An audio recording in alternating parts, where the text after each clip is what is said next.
Oops.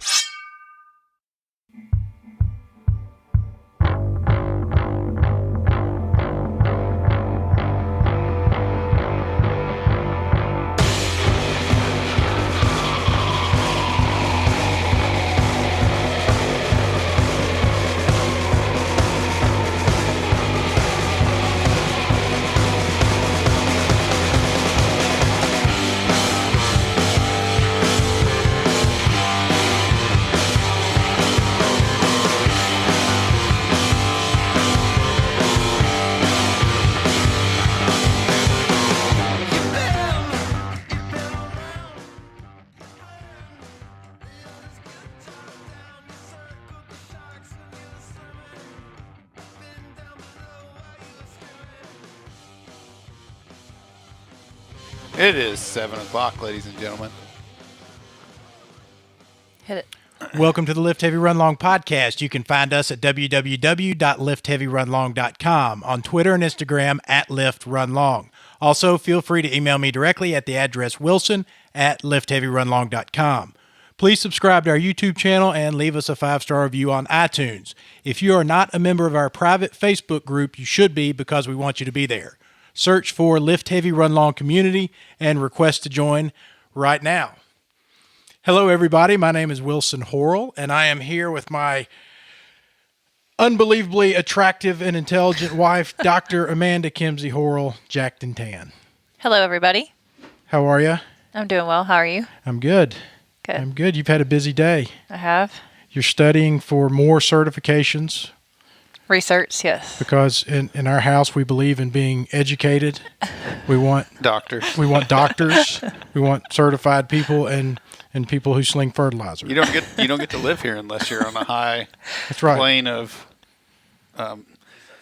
intelligence and degrees and all those things. If you're not a doctor or operate a backpack blower, you can't live here. So Amanda's pulling a lot of weight at this house. Does she operate the blower She and does. the doctor? Everybody relies on Amanda. I went in last night, and Amanda was trying to get her studying done, except for she was on FaceTime with Grayson while he read to her, and he calls her every night, and they go over his homework and takes such good care of him, and is so compassionate with him, and I could not appreciate that more. She's pretty cool. She's absolutely cool. The Thanks. kids, when they leave they'll be like, "Oh, Charlie, like, come here, give me a kiss. Oh, give me a hug, Charlie." And then they go to Amanda and they're like, we love you. And they just run out and slam the door. It's so funny. They really do. And it's just Wilson's just sitting there like, See you, Dad. Thanks. Yeah, I don't even get that. No, they don't even leave. acknowledge. They love on Charlie and hug and kiss me, and they're gone. What is all that noise? There's some static in the machine. Hopefully it's just in the headsets and not in the actual thing. And next to Dr. Horrell, we have our friend Olaf Schultz. How we doing, Olaf? All right. Is it Schulz or Schultz? It's Schultz, like pizza, I guess. Schultz like pizza. Yeah. Man, I appreciate you taking the time to come out Yeah, here. Thanks appreciate a you lot having for me. coming Yeah. out, man. This Really is an appreciate awesome guest. Yeah. Our man Yeah. Chris Perry did a fine job of getting a guy of this stature here. Oh, Yeah. I'm pretty excited. I Yeah. don't know. I've seen your list. Yep. What are your reputation? Swampstomper and all that What stuff. is it? Your reputation precedes Precedes you? Yes. Yeah, for sure. You're like a ghost to me. Like this is the first time we've ever met. But Yeah, he's already I like feel home and showered when we passed the finish line. Right. I feel like I know the guy already because I'm like, man, that's the guy that wins every race I go to. And you're probably not even at the race. I just assume that you're going to win it. I'm like, well, Olaf's probably here. He's going to win.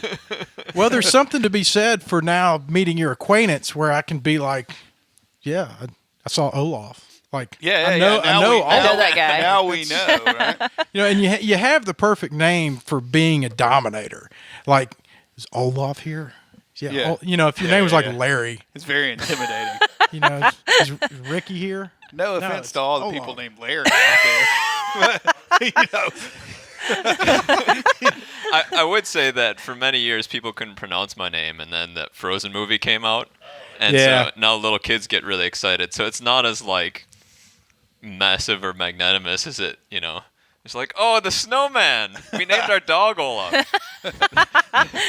I'll tell my daughter. Is that when I go home. annoying? No, it's actually sort of fun because, you go from like people not being able to pronounce your name to like, people understanding how to say your name and like mimicking snowman song routines. Do they Nobody's ever ask gonna be you if able you to- like warm hugs? People come up to me and give me warm hugs. Do you want to build a snowman? Actually, my friends' kids get really excited. They're like, "Oh, I'm going to see Olaf today," and they're like, "Oh!" And then they see me and they get sort of disappointed. Not the real thing. Oh well, sorry, I let you down. Sorry. This is the way I look in the summer when I'm all melted. Yeah, that volleyball from Castaway, the Wilson volleyball. Oh, yeah. And Dennis the Menace, Mr. Wilson. Uh-huh. I get these things a lot. And I it's almost as if people feel like that's clever or witty and not even a little bit obnoxious, but you just have to ride it out. That's right. You can't fight that. That's right. I don't have these problems at all. Like maybe so. Like you ever go into like the souvenir?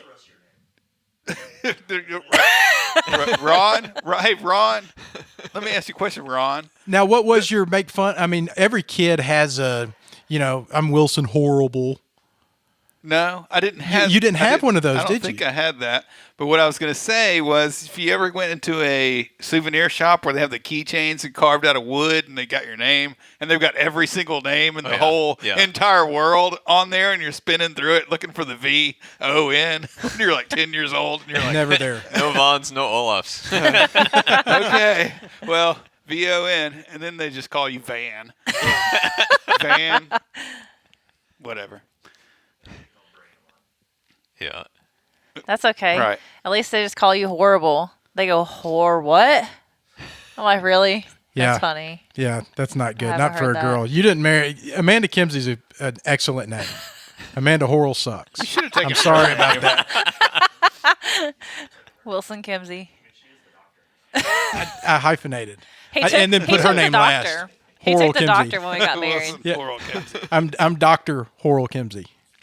There's a lot of different areas that you got screwed, Amanda, and the name is the least of those. We have sitting next to man. Olaf, the Reverend Von Rawls. Here I am. How are you, man? Man, I'm fantastic. Fantastic. Yeah, You excited about next week? I am. Tunnel Hill coming up. Yeah, It's the 100-miler, right? 100 miles. Excellent. That'll actually be. Are you excited about the day after tomorrow? Because when this comes out, it'll be next Wednesday. So you'll be running the 100 miler in 2 I will days. have been done with it. And so it's or possible whatever. that there won't be another podcast if you die out there, but we'll have one If I recorded. don't make it out alive, it's possible that you'll never see me again. That's going to be killer, man. Tunnel Hill's going to be killer. I was up until like a few days ago. I was like super terrified, and I got this thing. I got this thing in my head about 3 o'clock in the morning, like 1 o'clock in the morning. If you walk outside, go outside at 2 o'clock in the morning. Right now, it's kind of cold. It's not super cold, but it's like just enough cold to be annoying. And you're like, imagine yourself in the middle of the woods by yourself with a thing on your head lighting your way. Outside of like randomly tripping and no one ever seeing you again, like it's extremely peaceful. Well, that's where I was going with it. Was at first I was like, this is terrifying. I can imagine myself being at that time being like, oh God, I just need to just quit or whatever, things go on in your head. And then I was like, you know what? This could be fun. Yeah. This, you're going to be out in the middle of who knows, just enjoy it. Just like go and enjoy the experience and be there and take it all in. That's right. And sure, things might hurt and whatever, but you'll get over that. And it's going to be a fun experience that you're going to, take away a lot of things from. I got to say, I was pretty inspired by David Failing's comment when he was talking about running the 50 or the 100, and he said, you guys are all about finding your bliss, and that's what the race is about, is just going out there and enjoying what you're doing and finding your bliss. So enjoy it, and you'll finish it. Yeah, when he sent that message this morning or this afternoon, it made me nervous. He's like, 9 days. I was like, oh, God, 9 days. Uh-oh. It's like, well, it seems so far off. 6 months ago, it was like, well, this is Seemed like a better idea 6 months ago. Sort of abstract. Like most things do. yeah, right. And so now it's here, and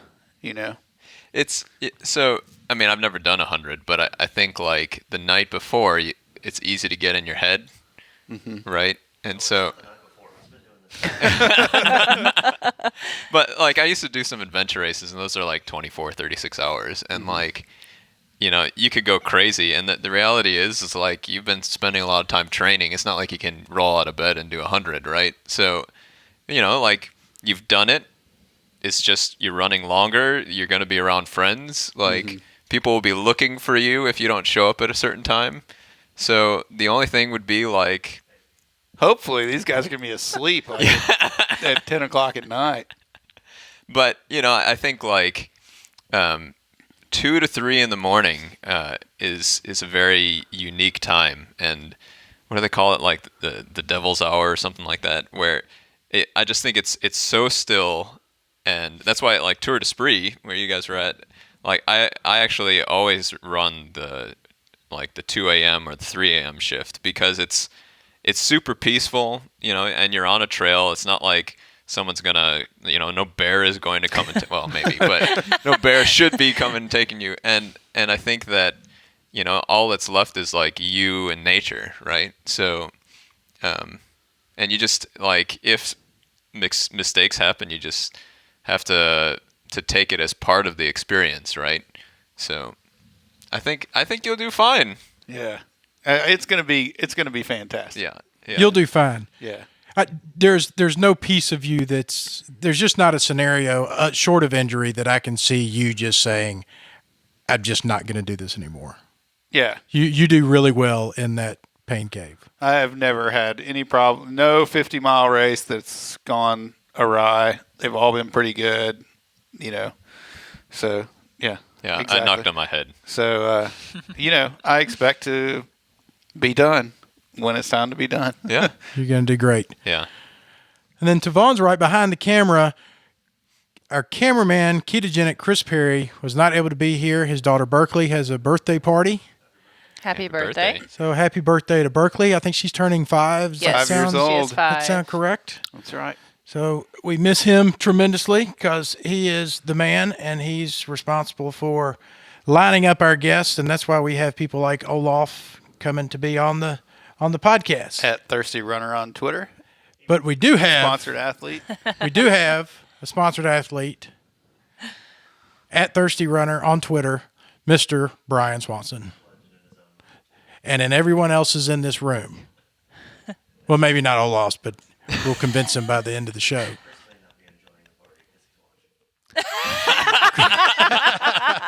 I say this a lot, but Brian is my navigator. That's what I like to call him because he always makes sure I don't get lost. Because when you get me on a trail, I don't know where I'm going.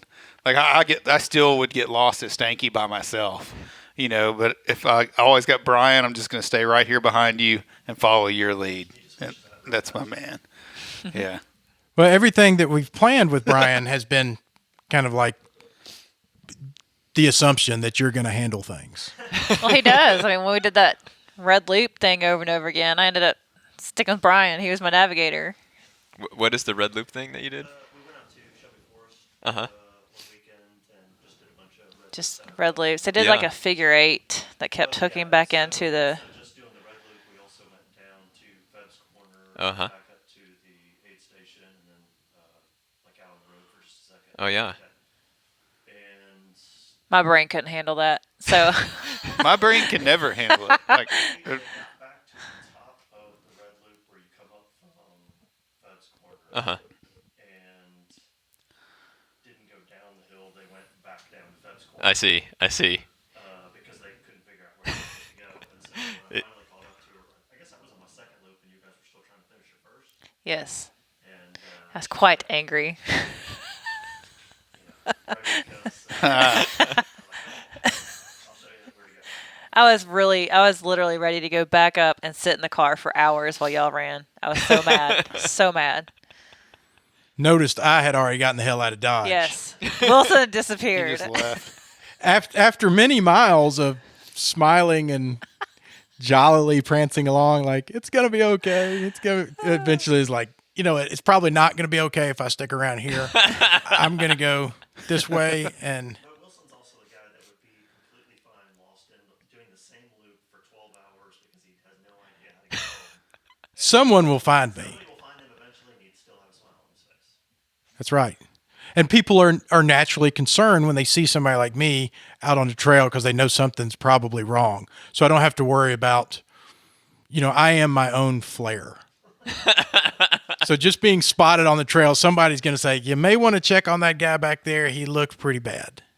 So I don't have to, search parties will come get me. I think that was the first time I ever met you and ran with you. We went out. That was my fault. And we had one group that went out, and I think you didn't want anybody waiting on you. You were like, I'll figure it out. Just tell me where to go. And I was like, just keep making left-hand turns. And then you got onto the outhouse loop, and you just kept going on the outhouse. Oh, I see. Yeah. And it was like supposed to be a 6-mile run that ended up to be like 13 or something. And we were waiting for like an hour. It's like, oh my God, he's gonna kill me when he comes out of that. We set like 6 people down each different path until somebody finally found you. But he did not. He was not angry. He came out of the woods and he just super chipper. Just At that smiling point at in me. time, I was good. But keep in mind, I'd never set foot on a trail before. Right. I didn't know that people with man boobs should cover them up with something. I didn't know about Body Glide. I'm out there in a 100% cotton shirt With basketball shorts. in basketball shorts that come down like over my knees, and meeting people that I've never met before, most of which weigh 160 pounds. I'm about 260, and they're just like, okay, here we go. And there was even barely y'all gave me the introduction while y'all were already running like a 7-minute mile. So y'all just scamper along. And, about a quarter mile into it, I'm like, all right, well, I guess this is the trail. And 10 miles later, somebody finds Look me. at you now. Look at me now. Still don't know how to get around Stanky Creek on my own. Well, that's why we have Brian. See, I got a couple things that I want to go over before we get started. I have, of course, the Big Hill Pond Walking Tall 25-50K that's put on by Brian Williams and Sean Hillsden is October 20th of 2018. And we have, I guess I want to announce that on Thanksgiving, we decided to take not record a podcast on Thanksgiving. So the Wednesday after Thanksgiving, we will not record. We will not put out a podcast, or will we not put out a podcast the Wednesday before? Yeah. But people will be traveling, so they may want to listen to a podcast while they're That's on right. the road. That's a good idea. Or you could do a You could I do don't a know, best compilation. Yeah, best of. There's more Best work for of. you. That's right. Thank you. Thank y'all. Throw work Wilson's You find the way, best y'all. chunks out of all the Well, 71 other ones. How we about did. here. Hey, you know what we could do is we could do a best of compilation. And it'll be awesome. We'll put a lot into it. And I'm really acting as if people put a lot of time and thought and are planning their Thanksgiving weekend around this podcast, as if they're going to notice that it's not there. There's somebody out there. I know two Somebody people are. Me and you. No. No, Sam and Justin. That's right, for sure. We got some fans. We got some Yeah. listeners. Valerie Hunt and the LHRX strength and conditioning programs that are being sold on liftheavyrunlong.com. She's absolutely killing it. She is. We've been selling some of those things. She's a great coach, man. And you know what's great about her is she makes videos. I don't even know where she comes up with these skills for running that she comes up with.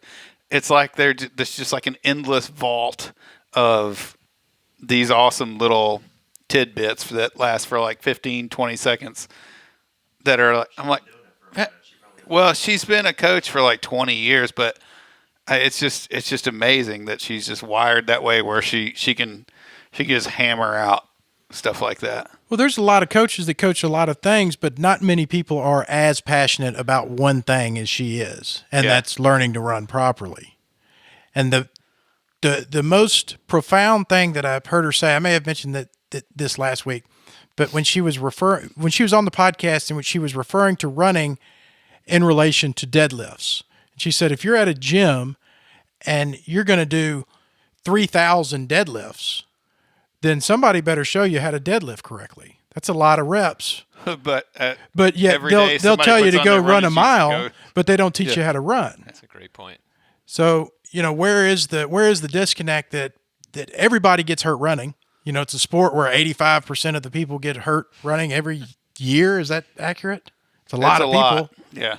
But nobody really cares to learn anything about running. I'm fortunate, well, one, because I don't run very fast, but two, because I went through your seminar, the Pose Running Clinic, 6 weeks before I ever, took any kind of steps. Yep. And we got the best picture that has ever been captured on my phone in my entire phone having career, which was me filming Wilson run across the frame, and he's running across the frame going middle finger right in the air.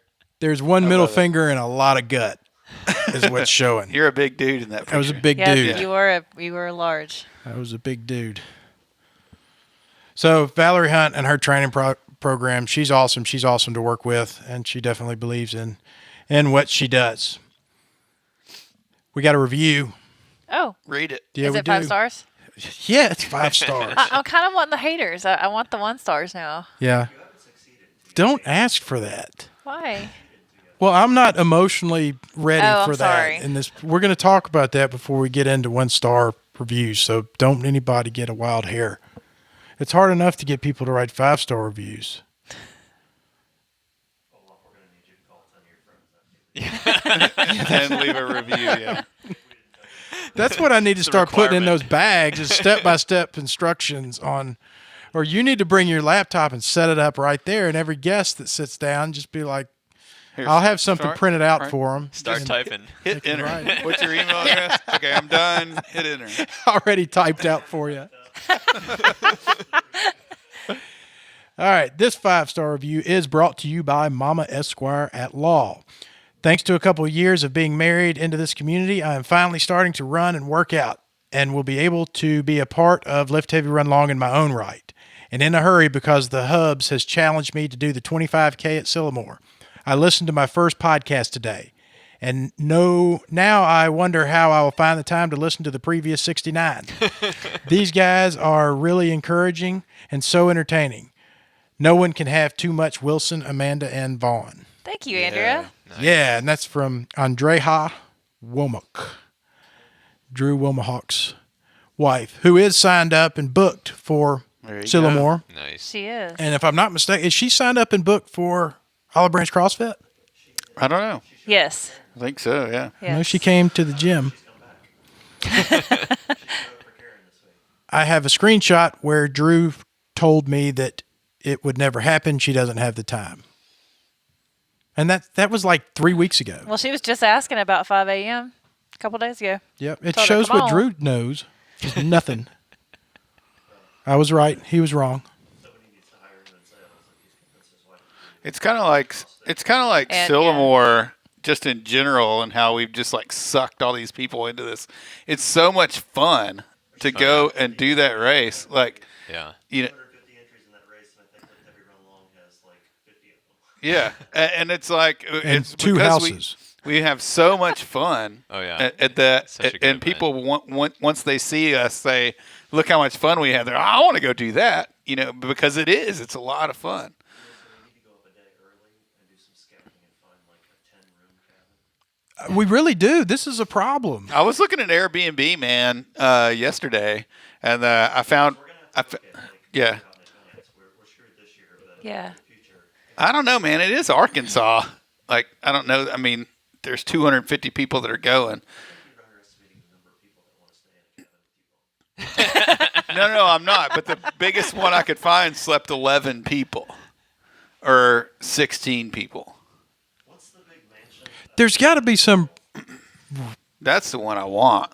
That's what he was talking. That's the one big, he wanted. You know what I'm talking about? orange roof. If you're out in the parking lot, you look up and You look to there's the a- right. I just want to rent. Corner. Yeah, I want to rent that That thing out. mansion, whatever it is. Well, I'm sure it's a they're looking with their problem. binoculars, like they're not getting any of this house.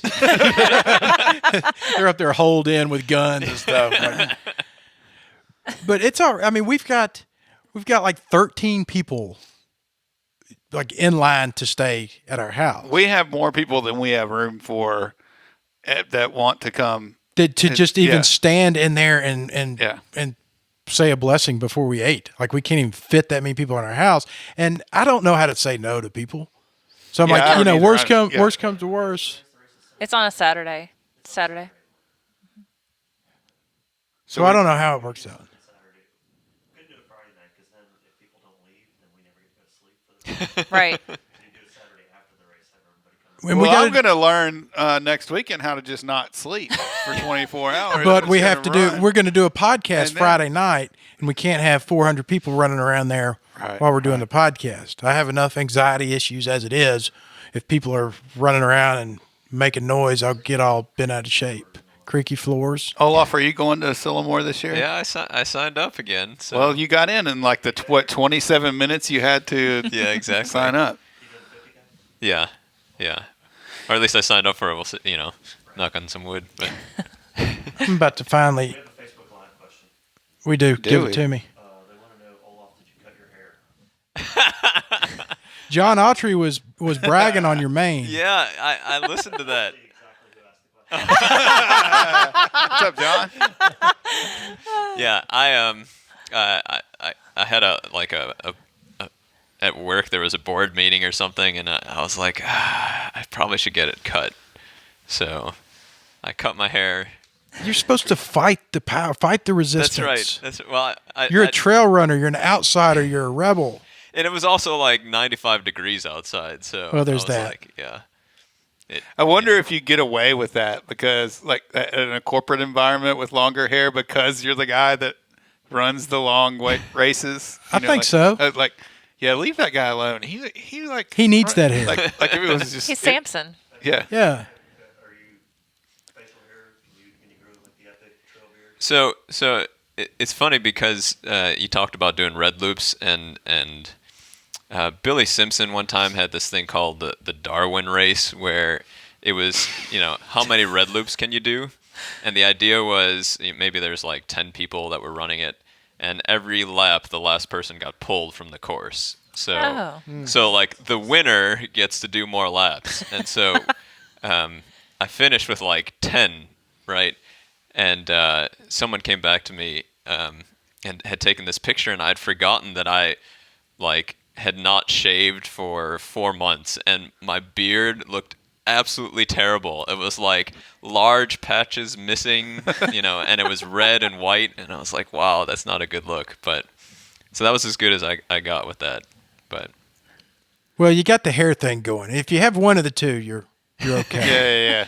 yeah, I'll never have the beard. I've got neither. I can't do epic beard, and I've definitely got no. But you have round, shiny head, and that's good. You have a good shaped head. If I lose my hair, I am absolutely screwed. Like my head is shaped all kinds of You have an odd shaped head. a funny head. We have that wig from Halloween for you. That's true. Your lunch lady wig. Yep. All right. Well, I guess we can get to all. I have this review sitting here. What? You know who has not left us a review? Ava's friends. Ava or her John friends. Autry. John Autry has not left us a review. Oh, John. Got called out. Of course, you probably just ran him off. We have an esteemed guest, and now you upset him. Chris Perry has 47 kids and probably 50 iTunes accounts in his kitchen, and nobody's leaving a review. I don't know. Keto, get on it, man. Seriously, like you need to get all the people at the party to log in. Stop the party. No more cake. No more cake until you leave reviews. Olaf, you said you're from Chicago. the northwest suburbs is like not the city. People in Chicago would take offense to that. How old are you? I'm 40. Are you really? No, you're not. Are you seriously? Turned 40 this year. Oh my god. 22. I thought he was 23. Really? Oh my Oh, god. wow. Well, I've stalked him too much, so I already know how old he is. Oh my god. I'm blown away. 40 to 40. Which is a terrible age group to be in, my friend. It is a bad age group. If you want to run fast. Of course, you're not worried about it. Right. And so you came here when you're 15? Yeah, I know a little bit more about you than... I went to school in Miami and worked at a little startup there, and then the startup folded, and then I got a call from a recruiter to come to Memphis, and the recruiter was like, "Hey, it's Memphis, it's Tennessee. I think there's a lot of mountains there." And I was like, "I don't think that's the right side." And she's like, "Oh, just go there anyway." So. And doing what? What are you doing at the time? I work as a biomedical engineer. So. Okay. But so there was this, she's like, "Oh, this is orthopedic company. You'll be great." And I go there and like I bombed the interview. I got lost on the way. It was terrible, but. Luckily, I got the job, and that I was like, okay, well, maybe I'll stick around here for a couple of years, 2-3 years, and 15 years. And it's like, bam, you wake up one day and you're like, wow, I'm 40. Wow. Were you running when you came here? No. I casually jogged, but when I got here, a lot of people at work were like. I was sort of the youngest guy in my department by a number of years, and so they're like, "Oh, well, the way to like meet people is you go up to local 5K. There's a lot of people your age that are there, and so you should go and just meet some people." And I showed up at it was Harbortown 5K. I showed up there. The only person I met was the guy that invited me. That was it. But like, I was like, it's awkward, It was like, there are all these people that know each other, and you're new, and then the gun went off, and you start going, and I'm like, wow, I really enjoy this racing thing, and so I didn't know what to do. You destroy yourself, and then you end up, and I was like, wow, that was fun, and so I was. Did you win? No. I was going to say that would make it more fun. No, it was. I actually remember the people that were around me that day, and so one of the guys I see at races every once in a while. But I forget what it was. Maybe it was like a 24-minute 5K, something like that. But then I signed up for all these 5Ks that summer, and then they were all about the same time. So finally, someone's like, you should probably do something else than besides showing up at races. Like maybe you do some speed workouts. So they invited me to Paul Sachs's track workouts on Tuesday nights. It's like the free track. Is that the one at University of Memphis? Yeah. So I showed up and people were like, okay, so you're gonna run around this track, and he's gonna tell you what to do, and then I was hooked. Like I didn't miss a Tuesday for several years in a row. Yeah. Wow. But and so at this point, some people at the races. Some people that you're training with. Now I How long did it take you to fall into the groove of being comfortable at these 5Ks? After a while, like you meet some people.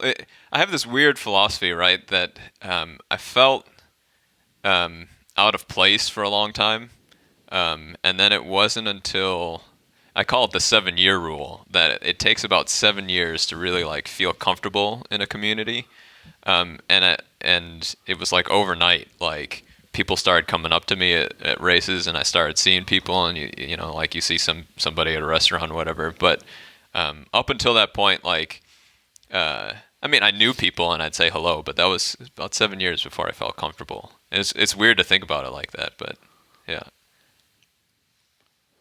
What was the first race that you won locally? Oh, because you've won Swampstomper 3 years in a row. Yeah. Were you winning up to that point, or has this just been like a 3-year tear? No, it's funny because I'm trying to think what was the first.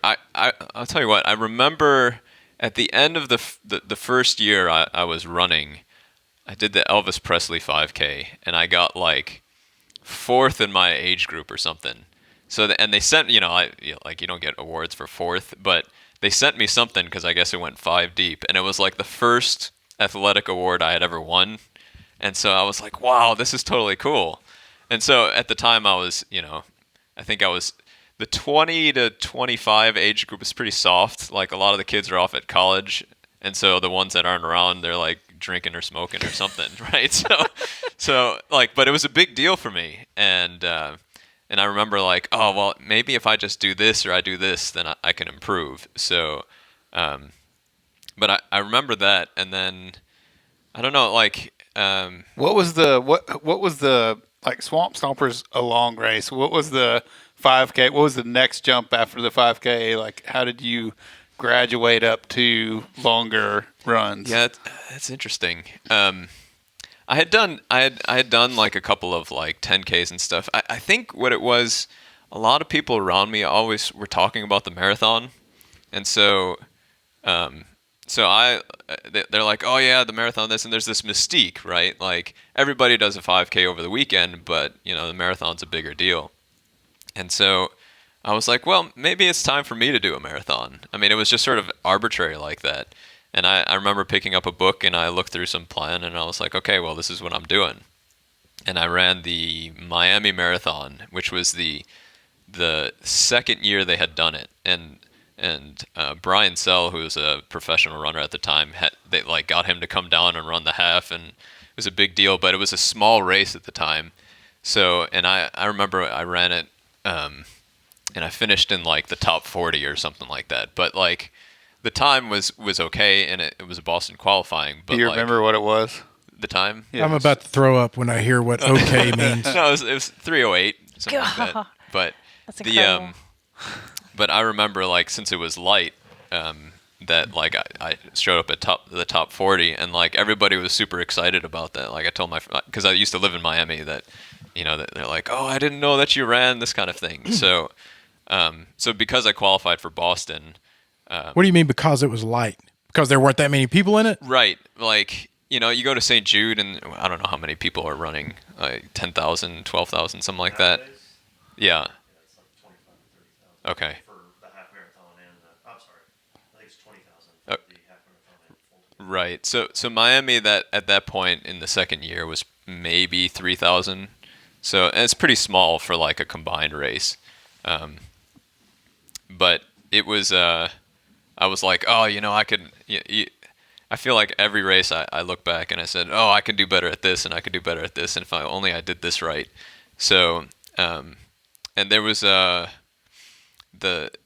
Paul Sachs had a couple people. I mean, he had a number of people running. That I don't know if you ever been to Tuesday night, but it's like at the time it was like 40 or 50 people showing up to a track workout, and there were a couple of guys who were pretty strong in terms of their fitness. One was like a really good biker, and then Kevin Dorsey. Do you know him at all? He used to do like really big ultras. Like he did a 500K across Tennessee. Wow. And he Chris Perry needs to book him, get him on the podcast. Yeah, he got injured a little while back, and so has sort of changed his approach, but. He talked about that race, and he was this immensely talented guy who had never done much speed work, and so he started showing up, and so Paul Sachs was like, why don't we get this group together on that shows up on Tuesday nights and get them to like train for Boston together. And so at the time of the 5 guys that were going, I was like the least talented, the least accomplished, but I was like, it was nice to Tuesday nights you do the track workout. And then Saturday or Sundays we'd have our long runs, and so. I'm guessing with a group like that, you're pushing yourself. Like those guys are probably better or were better than you at the time. Oh yeah, oh absolutely. So you're having up your game to keep up with them. Yeah, it was funny because Paul Sachs was a very accomplished marathoner. I think he ran Boston several times, but his fastest was like a 2:29. He's been like 2:29 will get you in like, you know, the top 50 now, but at the time it was like top 200, so it was a big deal. Get you into an emergency room. But he had given us some advice, and he said, listen, you know, like, this is where I think you should run, this is what I think you should do. And I just remember he had always had like a time trial, so he signed up for a 5K a couple weeks before. So we all signed up for this 5K, and of the 5 people, we came in 1 through 5, and I was like number 5, right? And I thought it was like the best thing in the world, because like, wow, it was so close, right? So, but the other guys, like, they didn't have that good of a race, and I put a decent Boston together that day, and then it turned out like that was people call that sort of like how I transitioned into being a faster runner, but I would say that it was the 6 months of sort of training before that really helped. Do you feel like something switched when you hit the finish line? Was that like a pivotal moment? Like, I'm going to take it to the next level? I passed out at the end of that race. So something did switch. So, well, this is sort of a ridiculous story. So I had actually passed out at St. Jude doing the half like the year before, and that was a pretty bad one, where like I'd been doing adventure races and stuff, so I felt like maybe overconfident in my ability to like just do something. And this is the time where you could do St. Jude. You could sign up for the half the day before, right? So, and I remember I wasn't prepared at all, and I'd broken my toenails at the adventure race, and it was cold out, and I wasn't ready. And I pushed way too hard, and sort of a totally random story that like I remember passing out, and then like waking up and thinking like, I have no idea where I am right now. And I remember like I was lying down and I see this like cement structure around me, and I was like, wow, that's sort of weird. And then I see like there must have been 10 to 15 people standing around me, just this paralyzed look on their face. Was this after you finished the race, or during the race? This is how I remembered. I remember running the race, and then I saw these people staring at me, and I was like, what is going on? And I remember this is the progression. I was like, well, here's a bunch of really attractive young women standing around me, and like, did I taste vomit? And I'm like, I'm not wearing any clothes, and I'm covered in ice. I was like, this is a terrible progression. Oh man.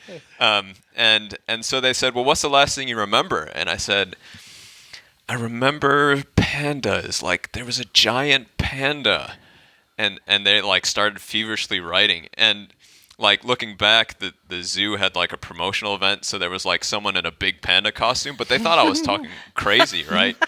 And so then they're like, well, what's your home address? And I'm like, I have no recollection of it. And it's weird, like my brain function wasn't working. And so I had no, like, I remember. Is all this just from running yourself to death? You don't have any medical ailment? Or Yeah, like, I mean, at the time, not that I was aware of. I mean, That's impressive in and of itself that you were able to push your body that far. Like, I don't think any of us know anybody that has tried to push themselves to that limit. Not that it was safe or, but like most of us I would shut down. Sean Hilsden will die on a trail. He'll go out at some point. We should put money on that.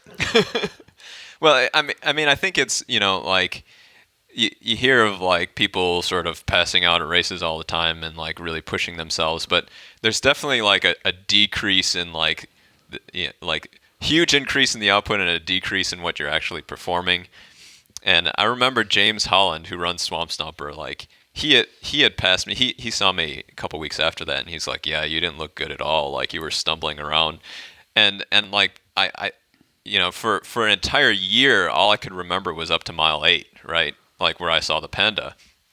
And then it wasn't until I ran the half marathon again that like I remembered going all the way to like where the half marathon and the marathon splits, and like thinking I'd been wanting water for 6 miles and I didn't take any water. And finally I was like, you know what? I'm going to stop and I'm going to get water. And I took water and I sat down and I passed out. And so it was like mile 12 and a half, something like that. So I never finished that year. Oh. So would you normally carry a bottle of water with you at any race? Like at what point do you say, okay, this is a long enough race where I'm going to carry something with? Yeah, I do. I carry like a 50K. I carry a bottle. But like on a course that serves water, I usually say that like when I ran St. Jude this past year, I have this sort of philosophy now that like you never drink enough in the first 8 to 10 miles of a marathon, and so if you're relying on like inhaling some of the water from the cups, that you never get enough, and so you end up like dehydrated. It's very normal. Like you look at like the Kenyans, everybody's a little dehydrated. But my thought was, if I carry a bottle for the first like 8 miles, that will make a difference, and it's helped. And so I end up carrying, and then you hopefully throw it to somebody. Otherwise, it's a nice donation someplace. But like for a half marathon, that like I don't. Personally, I know people that would and should, but like, it was an experience. It was overconfidence. So I learned a lot from that race, and I swore after that race that I would never be unprepared for a race again. And so when I did the Boston Marathon, when I passed out, I was pissed. And so, and so I asked how long I was passed out for, because at St. Jude I was out for like a couple of hours, and like they took me to the hospital and everything. It was pretty serious. Really? Yeah. It was pretty bad.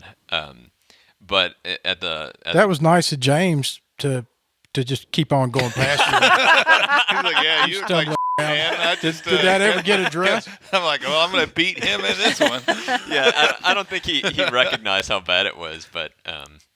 Yeah, so at Boston, when I woke up, I kept like saying, how long was I out? How long was I out? And they're like, oh, for like 30 seconds or something. It wasn't a big deal. So, but I was like the worst thing you can do after a marathon is stop and sit down, because your body just cramps. And so I was like, I can't move my legs, and they're like, sit in the wheelchair, So, needless to say, like I was with those other 4 guys.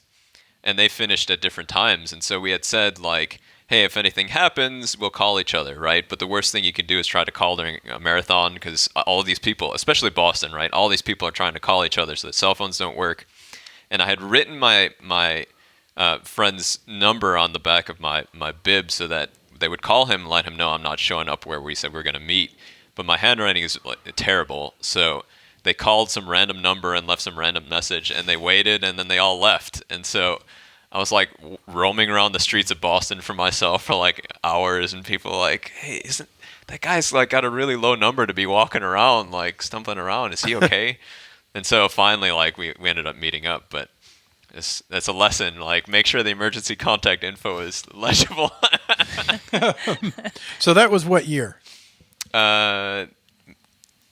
Boston was 2009, I think. 2008, 2009, yeah. When did you find ultras? That's a good question. I think that were you doing any trail running at this point? Yeah. I don't let anybody finish a question state before I ask another question. I thought of another one. Hold on. No, I like doing trail running, and a lot of my friends were really into it. I think Sylamore 50K was my first one, and I think that might have been like a year or two after that. And we just the whole group had really gotten into like super endurance races, and so I was like, okay, I'll do some of this running. And it was all about running a lot slower and on the trails, and we ended up really enjoying that. So we actually Let's went just out. take a moment and realize that when he means slower, Yeah. it's I- still I know what faster that than I we was would gonna run. gonna ask. say, like, I was gonna you're- ask what his slow I don't time think was. that His word slow pace means on the what you trail think it is still means. faster than us on the Yeah. road. Yeah. At what point do you get offended that someone's slow? Well, so we actually went out to Sylamore, and Nick Lewis. Do you know him at all? I know the name. Okay, so Nick Lewis was a big collegiate runner here. He went to Rhodes and won all sorts of awards, and then kept getting injured and decided he'd switch to trail running. And so Billy Simpson sort of took him under his wing, and then his first 100-mile was Leadville, and he came in second. And so he sort of like Wow. destroyed the field. Yeah. But he's a small guy, like I don't know how tall. If he's listening to this, he, 5'1", 5'2". So he's not a big guy and extremely nimble on his feet. So trail running is perfect for him. And so he knew some guy in Arkansas and that had a cabin, and I guess he was like Irish Olympian, something like that. And so we stayed at his place. How big was his place? Asking for a friend. much larger than you might think. So, but, It's not the one with the orange roof. yeah, nothing. But How big's the fellow that lives there? Yeah. but it was I think what we enjoyed most was sort of the camaraderie of running trails, and just sort of like there's no. Like, if you do a lot of racing on roads, that some people are more type A, and they're like, oh, I gotta have this and I gotta have that, and it's got and on trails is like the whole community is much more like relaxed, and I Isn't think it, I though? appreciate Yeah. that. Yeah. So to me, it's pretty special, and you don't.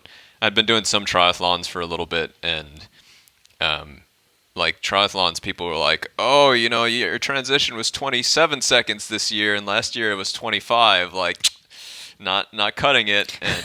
And I'm like, how do you know that, right? Like, and they're like, oh, you ran like 20 seconds slower, like clearly you weren't doing it, and I'm just not type A enough for and I think you have to be meticulous like that for triathlons. Like, every little second counts, but for trail running, it's a lot more lax, and you have fantastic talent out there too, and they're not they're much more easygoing. So You don't have to be meticulous like that. My first triathlon, I ate a sandwich in between my swimming and my biking. I ate one of those peanut butter and jelly sandwiches, Yeah. just like hanging out. Everybody's like all in a hurry.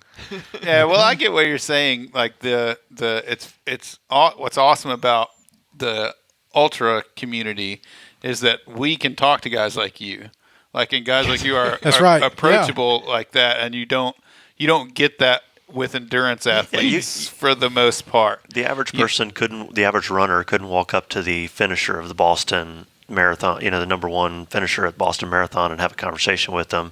And in an ultra, it's easy to walk up to the guy that finished 4 hours ahead of you and have a beer with them. Not only that it's easy, but what I'm trying to say is that guy will actually speak to you. I'm sorry. Yeah, that's Yeah. what I You know what I mean? It Yeah. won't be like, oh yeah, whatever, dude. Like, you'll actually be like, hey, how was your race? Yeah. Like, tell me, these people, everybody cares about the other person's race just as much as, I mean, everybody has that experience, right? Like, it's a community, and I've always felt that about running in general, more so than like some other sports. But like, I remember someone had a quote about like speed workouts. Like, for speed workout is difficult for everybody. Like, everybody suffers. You just get faster, right?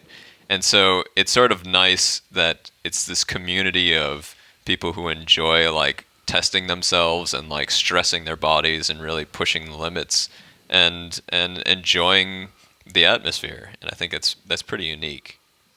John Autry said it well when he was on here, that we're all just runners, Yeah. and just kind of leave it at that. Yeah. Don't really have to take it much further than that. It's, I thought about this the other day, and I think it's really appropriate that like here, I've run in Haiti some, and we've started this organization, And what I've learned running in Haiti is that there are kids that like have no shoes, and it's not paved roads. It's like rocky, dirty, or rocky, dusty, muddy terrain, and they will run with you, and it's like this pure joy. And so what I've seen is like any socioeconomic class, any race, any religion, like we all can run, right? And so I think like in the scheme of things in this world, like that's pretty special. Like that's pretty sacred to me. So I'm thankful to be part of that.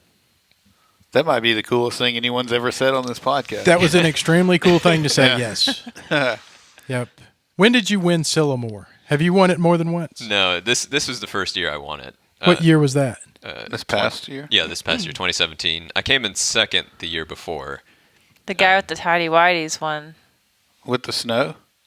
No, the one after the snow. 2 years ago, 2 years it was ago the that- guy with the He American walked out of the trailer flag. with the tidy whitey things on. That was it. Like That no guy clothes. knew how to make an entrance. Yeah, Christoph. So he's one of my friends, right?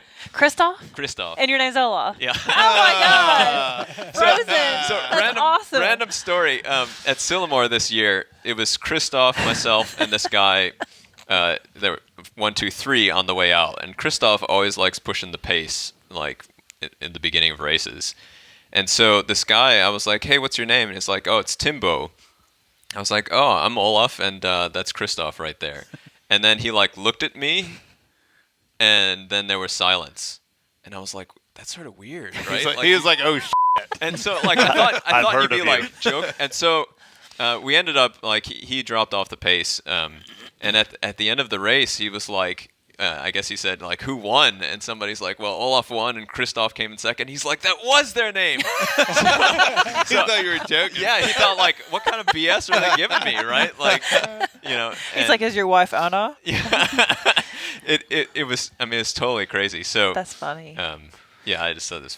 I'm going to tell you one thing I wanted to get to on this podcast is some of this baffled me for ever since I ran Sylamore the very first time. And, of course, I'm always seeing you guys make the turnaround, and I cannot understand how you run so fast on that terrain.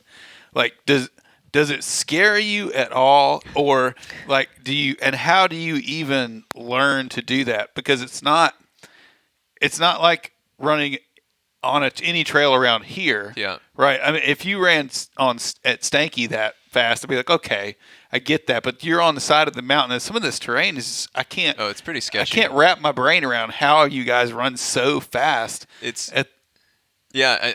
think that like the first time we went out there for a practice run, I think that was actually really important for me to do. You end up being extremely tentative, and then you have somebody like Christoph who's just his whole attitude in life, because he lives out of this customized sprinter van, right? That's his I've house. seen that. Does he live out of there? Yeah, like he has a house too. But I would totally do things like Christoph does things if I was put together like Christoph is put together. Like I would have the hair, the mustache, the If Speedos. you promised Wilson that he could win Sylamore, he'd go buy the van tomorrow. And just walk out. Like he just walked out of his van like, That's right. oh, there's a race here today. Boom. Yeah, that's his style. He's like I believe he's like an ER nurse, and he's required. He can only work a certain number of hours, and he does them all like back to back, and then he's got the rest of the month available. So he takes his customized sprinter van and was like, "See you in 3 weeks," and so he just goes and travels the country and. That thing's pretty decked out too. Oh yeah, he's got like a toilet in there and it's hardwood floors. I mean, I didn't know you could do that with a sprinter van, but. Yeah. But anyway, so sorry. you guys Okay. go out for training runs. Sorry, I'm on man the crushing trail on beforehand. Christoph. So Right. yeah, what was really interesting was to watch how he would like really aggressively take a line, and Nick Lewis would be the same, where they just really aggressive, and so you almost feel like if you took the wrong step, it would be a total wipeout, right? Yeah. Like, and pretty severe. And what it is part of it is knowing your abilities, and part of it is like having the right shoes. Because if you just use like regular like road running shoes, you'll never get that same grip. But it's so much of it is confidence and understanding like this is okay, and you almost want to have like to know that you're not completely in control, especially when you're like trying to go down some of those technical sections. And like Christoph will always distance me on those sections. So then it's just a matter of like having enough confidence of like knowing that like on the stuff that's not as technical, like you have to work harder to reel them in. Yeah. So, yeah. I've got 2 Olaf stories, and one of them may have been at Sylamore, and you're the one that told the story to me. I can't remember if it was Sylamore or Swampstomper, but you saw Olaf and you were gunning it, and you said, "How far is the lead guy?" And Oh yeah, this last year he won. So I saw you and you came by. Yeah. And I'm like a creeper. I knew who you were, but you were like, "How far is he?" And I was like, "Well, I don't even remember." I was like, "Well, it was maybe 30 seconds." Yeah. But and Olaf said, "Perfect." and it ended up that I was like, "I can't believe he caught him." I was like so excited. Yeah. That would be just the rush that would come with that, of just knowing that, all right, somebody being 30 seconds in front of me is They're gone. That's great. They're gone. I'll never see them again. But just to think that's perfect. Like I'm just going to beat them. I'm going to wear them down and ultimately take them over. And the second story is basically the same thing. At Swampstomper this past year, or maybe it was 2 years ago when I volunteered at an aid station, there was a younger guy that was in the lead most of the time. Do you know who he was? Yeah. And he came through finally, because the aid station that I was at is 3 miles from the finish line. Yeah, you were at the shelter, so it's like 3.5 miles. No, 2.5 miles. And you had overtook him, and he came in there, and he was just dog ass tired, and he just flat out said, mentally, I couldn't take it for another second. He had been behind me the whole time. Just knowing you're back there. And he was just on my heels the whole time, and I couldn't think about it anymore.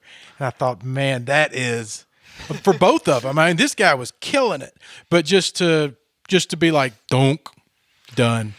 It's so those I remember both of those actually. And so Christoph the year before, I had done this 50 miler in Haiti that we were testing the course, but he was too far ahead where it's like mentally you start to break down. But if you can, because on a trail you can't really see the person in front of you, right? Like on a road race you can see 30 seconds ahead, but they're like out of sight, out of mind, right? It seems so far away. Oh yeah. And if somebody like, that's people's tactics is that like, okay, I'm gonna burn it the first mile and then just stay at a comfortable distance. But if you lose sight of that, if you lose that sort of lasso, if you will, then your race is over, right? So the idea is like, okay, if I can just hold on for this amount of time, like, and it's a huge like morale boost if like you see somebody and you're like, oh, and so Brandon Smith, he was the guy and he's a fantastic runner. He's from Southern Illinois. But he had went out super hard. He was trying to break the record, and like, I knew like because Swampstomper turns around, I knew he was 3 minutes ahead at one point, and I'm like, okay, and he was still 3 minutes ahead, and I'm like, if you stay at 3 minutes ahead at the second lap, then I know there's a possibility. It's not like you're making more time. Because you're holding back at this point still? Well, I'm not going to. You're not redlining it yet, right? And I purposely don't in order like because after 50K is a long way, right? So, people will wear down, and so you have to have just enough left in the tank. And so patience. I was like, if I could only see him. This is what I kept saying. If like I can only see him, like it's done. And I remember like. Eric Knight shouted out to me. He's like, 90 seconds, 90 seconds. And I was like, oh, I got it. And you're like crumbling inside and like, all you want to do is like sit down, but you're like, I can do 90 seconds. And so as soon as I saw him, you have to like pass with authority, right? Like you can't just, you feel terrible, right? But you can't like stumble past him. You have to like let him know Yeah. that you're feeling Oh good. yeah, you're mentally breaking him down. And so are you telling yourself, I can't let off the gas until I am now out of sight of him? That's right. That's Oh, right. boy, that's an investment. Do you That is guys a talk lot. to each other at the turnaround? So when he turns around, it's coming back towards you. Yeah, Do y'all yeah. speak at Oh all? yeah, or- you're like, hey, good job or something like that. But like, internally, I'm like, okay, what time was that? Let's see when I came back to this point. So, That's awesome. yeah. That has to be some kind of feeling running behind and just thinking, break, like he's got to break down. Yeah. He's got every step just waiting for. So were you looking at him when he decided I'm done? Well, once I passed him, he like, and for a lot of people, that's sort of like the breaking point. Like you pass him, and then like that's I've it. got to work even harder to Yeah. keep up with this guy, and I don't have that. in me Exactly. at this Once, point. like, if you're reeling him in from a couple minutes away, that breaking point, it's so much energy to like try to catch up again. And some people can do it, but man, I mean, he didn't really eat much, and I remember hearing he got to that aid station, was staring at M&Ms, and someone's like, "You better eat them," and like he was just standing and staring. That is what I heard. So, and I think that that like everybody, like what did I do? The Cooper Young 4-miler, and there was this college kid that I've been reeling in, but like every time I caught him, he would sprint again. And I was like, oh man, it's the young legs, right? This is 22, and you can do that. And so he ended up out sprinting me at the end. But all I could think of, I was like, man, if this is 5 miles, I would have had you. Right? Just a little further. Man, that is awesome. Well, you'll have to come at Sylamore. You'll have to come to our cabin, and we'll all sit at your feet, and you can tell us stories, wax poetically about Sylamore, and we'll just like Santa Claus. or Oh, that's something. going to make it even better now that you're going to be there, and now we have this. Now we know you. So We know you're in Olaf. trouble. So like that's Olaf. Now you got I know all the Olaf. LHRL stalkers. That's right. Yeah, for sure. Well, it's nice to wearing a hear it shirt. like race story. Like we go to these races, but I never intend to even be close to first.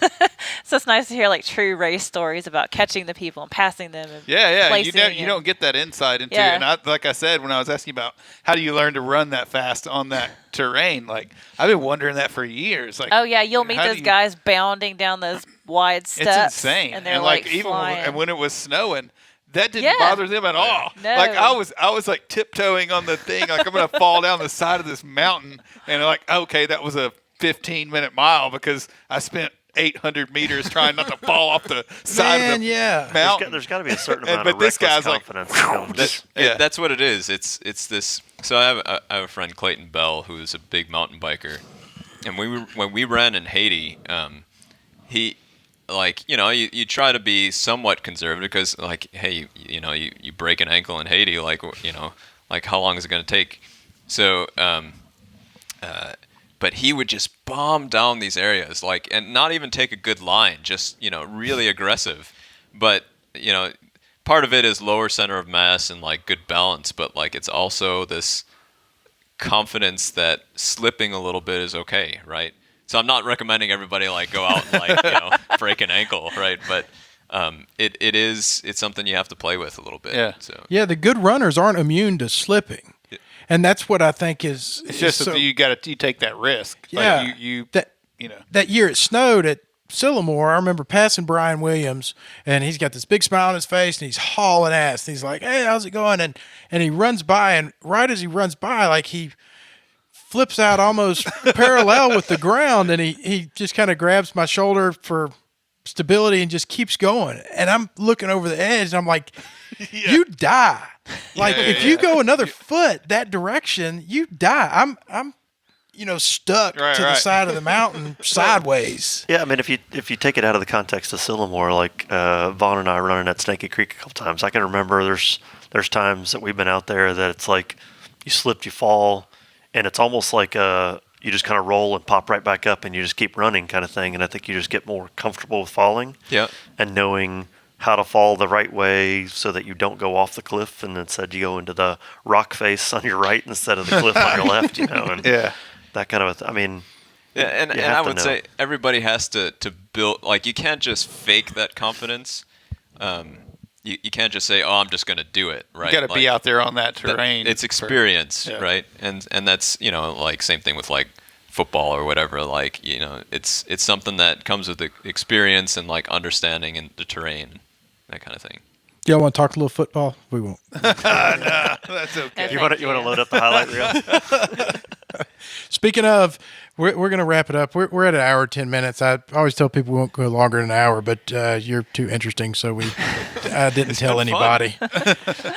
Brian got my highlight film copied, 10 copies of my high school highlight one in film. Are they Olaf's for bag. sale? Oh, I would love to see that. Are they for sale on the website? No, what I'm going to do is I'm going to Germantown High School class of I'm going to give them to the 1994. guys that want them on the football team, but they also have to come eat lunch with me. So they have to endure There you go. spending a That's lunch actually a really period good with idea. me one-on-one so we can catch up and Yeah. see how things are going. But I go in, I reminisce about And then they have to go run a 50-mile race. we'll get to that. Before I forget, if any of you are interested, so here we do Run Haiti, right? So that's an organization we formed that does, like, adventure runs and some races in Haiti.